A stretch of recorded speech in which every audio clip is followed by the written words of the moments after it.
qof walba marka uu dooqa guurka ku howlan yahay waxa uu jecel yahay inuu helo qofka ugu fiican ee nolosha la wadaagi kara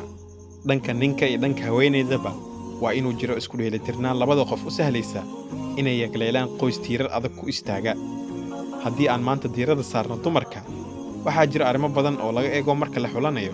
sidoo kale arrimo kalena waa la iska ilaaliyaa si aan loogu hungoobin nolosha cusub ee la dhisayo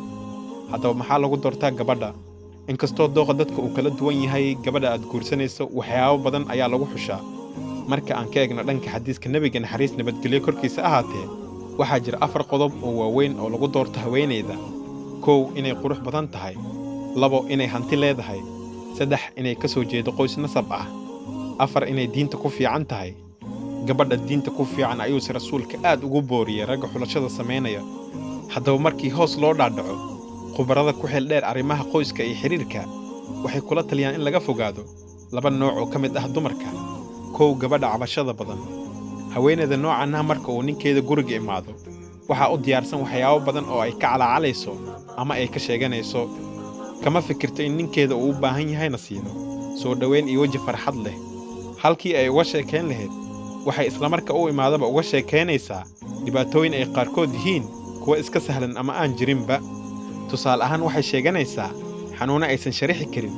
ama waxay ka cabanaysaa waxyaabo aan u qalmin in mawduuc laga dhigo ragga aad bay ugu adag tahay inay nolol la wadaagaan haweeneyda dabeecadaas leh sababtoo ah waxay meesha ka saaraysaa xanaanadii uu ka mudnaa seegeeda gabadha noocaas iska ilaali marka aad xulashada samaynayso dabcan waad garan kartaa dabeecadaheeda marka aad haasaawaha wadaagaysaan 2 gabadha abaal sheegashada badan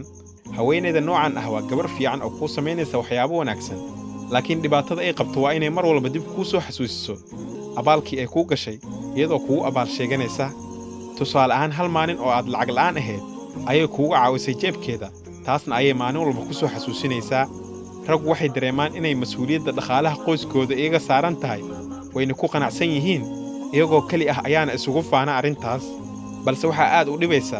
in markii uu madaxiisa hoos jiray la xasuusiyo weliba si joogto ah sidaas awgeed labadaas nooc ee dumarka ah waxay ka mid yihiin noocyada la iska ilaaliyo